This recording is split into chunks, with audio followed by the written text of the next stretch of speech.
Assalamualaikum warahmatullahi wabarakatuh. Apa kabar dimanapun Anda berada, anak-anak murid Bapak? Semoga sehat selalu dan selalu dalam lindungan Allah yang Maha Kuasa dan yang Maha Pengasih serta Maha Penyayang.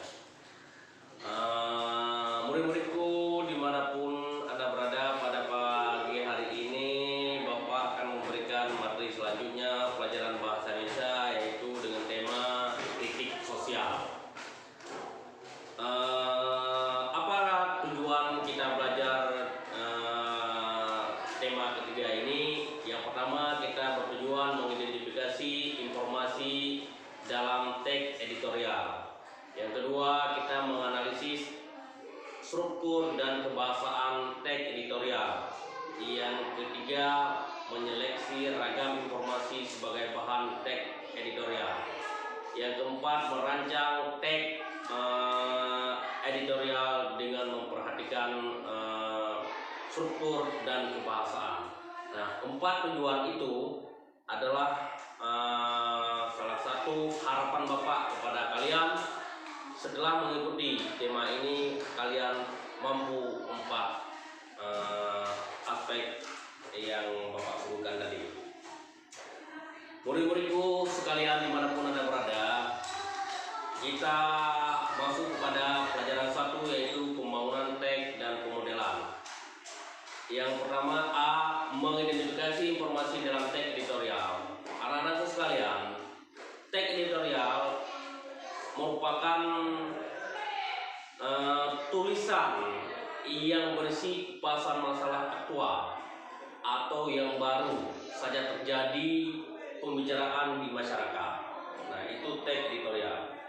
Kemudian teks editorial itu dibedakan ada dua, yaitu teks editorial golongan press menengah ke atas atau yang berkualitas.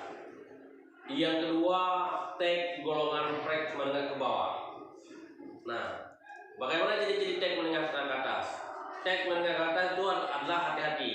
Ketika membuat berita itu tidak menyebutkan nama orang, dia normatif menurut aturan yang berlaku, dan cenderung konservatif.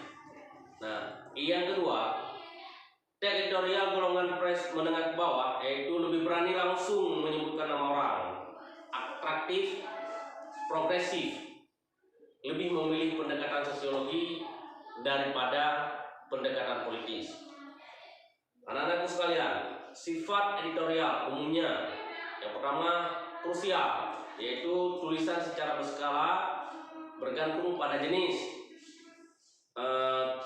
Terbitan biasanya harian, mingguan, 2 minggu sekali. Nah, yang kedua, situasi, yaitu isinya menyikapi situasi yang berkembang di masa masyarakat, baik aspek sosial, ekonomi, budaya, hukum, pemerintahan, olahraga maupun hiburan, hal yang bergantung pada jenis liputan media.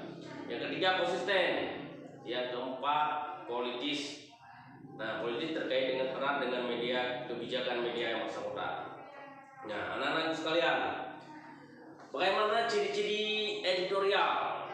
Nah, ciri-ciri editorial yang pertama, ada opini redaksi tentang peristiwa yang sederhana ramai dibicarakan. Nah, kan pendapat-pendapat redaksi itu memberikan yang sedang dibincangkan di masyarakat, itu adalah ciri-ciri editorial. Kemudian terdapat ulasan terhadap satu masalah yang dimuat, baik skala nasional maupun internasional. Nah, itu ada yang, sekali lagi, ada yang sedang dibahas, yang sedang berkembang. Seperti sekarang kalau kita lihat yang sedang berkembang dengan isu-isu perkembangan tentang COVID-19. Nah, itu menjadi ciri-ciri. Kemudian mengandung pikiran subjektif redaktur. Nah, aspek yang dibahas teks editorial apa saja yang dibahas?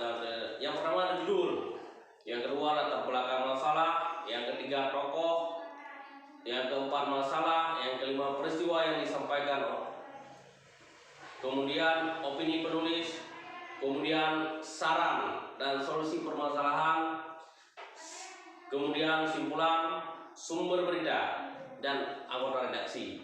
Nah, anak-anakku sekalian, nah itu saja penjelasan tentang tag editorial. Anda bisa melihat pada media televisi seperti Metro TV di pagi hari itu sering membahas tentang editorial, dan bisa melihat di media-media cetak itu juga ada tertulis tag editorial. Nah, anak-anakku sekalian, semoga materi pada hari ini menjadi referensi dan menambah pengetahuan, dan tetap semangat, tetap optimis untuk meraih cita-cita. Gantungkan cita-citamu setinggi langit dan gapaikan harapanmu untuk menjadi modal kehidupan Anda di masa yang akan datang. Terima kasih. Wabillahi taufiq wal hidayah. Assalamualaikum warahmatullahi wabarakatuh. Salam SMK.